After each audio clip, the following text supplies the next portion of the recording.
Well, it's time for the main event of the evening here at AFO 13 on NESportsTV.com. Undefeated welterweights. Tyson Chartier coming in with a record of 6-0, taking on the 2-0 Nathan Andrews. Tyson Chartier, a former standout amateur wrestler, comes from a family of 6 kids, taking on Nate Andrews, a former standout at East Providence High School on the football field. He categorizes himself as a boxing and jiu-jitsu fighter. Chartier, more of a straight-up wrestler. What can you tell us about these fighters? What do you know, Mark? You know, Tyson Chartier is one of the more well-known amateur fighters around here. You know, this is his last amateur fight. He's 6-0. That record speaks for itself. I mean, the fact that he is a purple belt in Brazilian Jiu-Jitsu and a member of Sit Yod Tong has to make you wonder, you know, how do you beat this guy? Do you take him to the ground or do you do it standing up? And he's been saying he knows that people fear his ground game because of his jiu-jitsu and wrestling credentials. He wants people to fear his stand-up game as well. He wants to be well-rounded by time he turns pro, which could be pretty soon, as promoter Pete DiLorenzo told us earlier. And Nate Andrews tonight, he's going to have to deal with a guy with a height advantage, but we know wrestlers can shoot and take away that advantage instantly. Oh, exactly. You used to see Nate Andrews right away. Has the reach advantage. He has the height advantage. And Tyson shoots in from far away. Yeah, that didn't take very long, did it, Mark? Not at all. Come on, overhand. And a nice overhand right by Chartier lands on Andrews.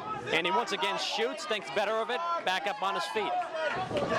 Head kick attempt. That's where it is, Tyson. That's where it is. He just has that build of a wrestler, Tyson Chartier. He definitely does. You know, he has a cool haircut to go along with it. Interesting, when I asked him what he knows about his opponent, one of the things he mentioned was his cool haircut. A nice trip takedown into Andrews' guard for Chartier.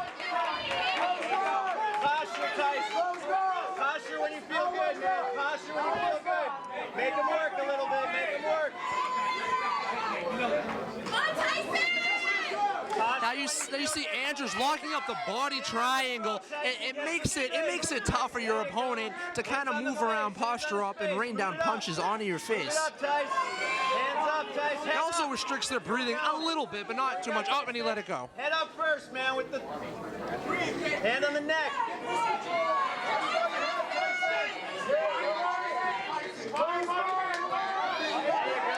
Tyson listening to his corner going body, head, but you see Andrews threw up the legs there for a possible submission attempt. Hips in, Tyson, hips in. Tyson doing the right thing, trying to pass right now. Look to strike. Look to strike. There you go. There you go, Tyson moves over to side control.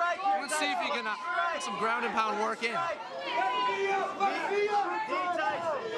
And you could see Nate Andrews trying to buck his way out of it, but Chartier using his body weight just to lay right on top of him, not letting him move.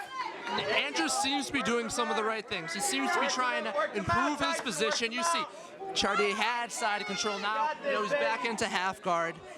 Andrews trying to control his left leg there a little bit.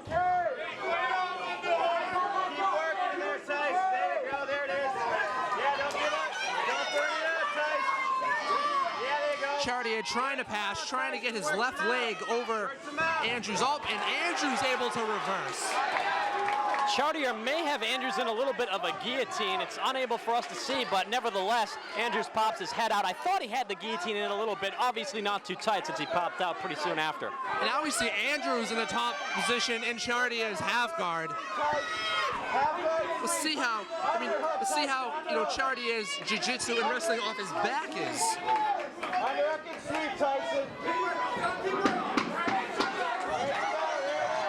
Oh, and just as I spoke, Chartier is able to reverse, get into Andrews' guard. First round comes to an end. Tyson Chartier dominant through round 1, but Andrews not taking much of a beating, but a clear round for Tyson Chartier as we enter the second of this scheduled 3-rounder.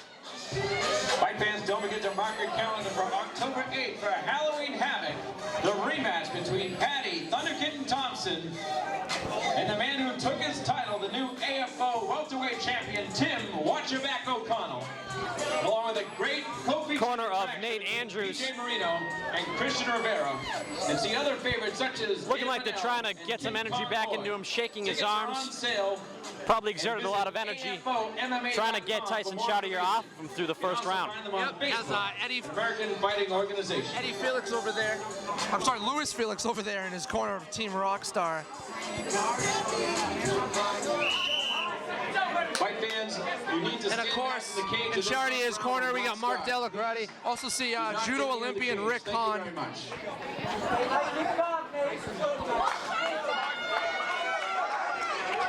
Some fans rising for their fighter in Nate Andrews, telling him stay calm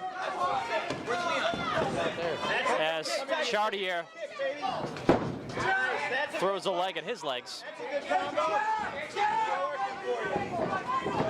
You know, one thing that wasn't noticeable through the first round because of the fact that Andrews is on the ground a lot was he's a southpaw when he stands up. He is, yeah, which is going to be very unorthodox and tough for opponents to deal with, especially amateurs who may be not used to it.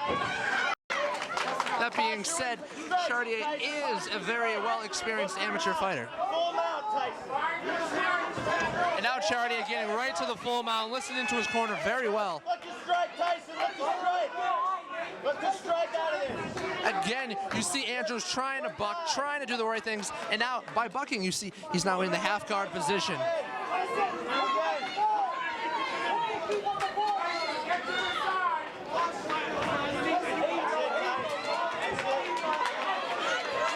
Andrews able to get Chartier back into his guard. Strike the posture, Tyson. Come on, Tyson. Strike the posture. Strike the posture.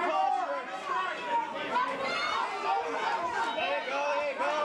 Chartier trying to posture up. Hips in, hips It looks like he's trying to create some distance, maybe to rain some blows onto Andrews, but he finds himself right back in his guard again. Well, Andrews did the smart thing there, try to wrap him up. That's the last thing you want, is him hovering over you and throwing down punches. But again, Andrews trying to roll off the cage a bit there. Come on, Tyson, there you go. Head up, head up. Chartier with a nice left hook from the guard. Keep that up, team. There you go. Andrews seems to have a fairly active guard, though. Yeah, Tyson, control the legs. Control the legs. Control the legs. There you go, hips in. Hips in, Tyson. Hips in. Chartier able to pass.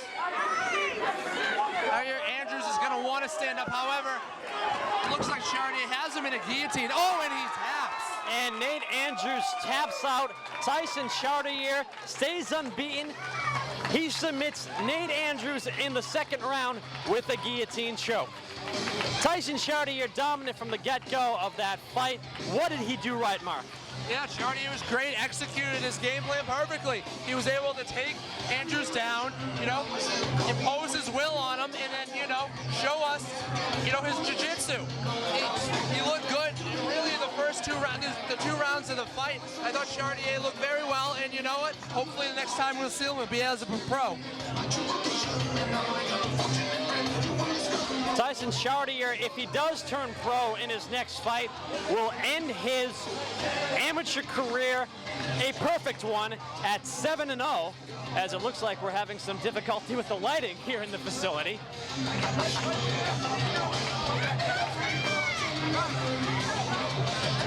But MMA obviously being a rather new sport to the masses.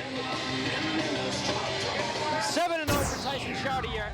Is 7 amateur fights enough for a guy at this stage in the evolution of MMA to turn pro? Because take a look at boxing. Guys have hundreds of amateur fights that turn pro. MMA, it's so different than boxing in that aspect, because you see a lot of fighters who don't go through the amateur ranks. I think 7 is a perfect amount. I see a lot of fighters with 1, 2, 3 amateur fights and they turn pro. 2 minutes, 14 seconds of round number 2. Referee Gary Eblin stops this contest.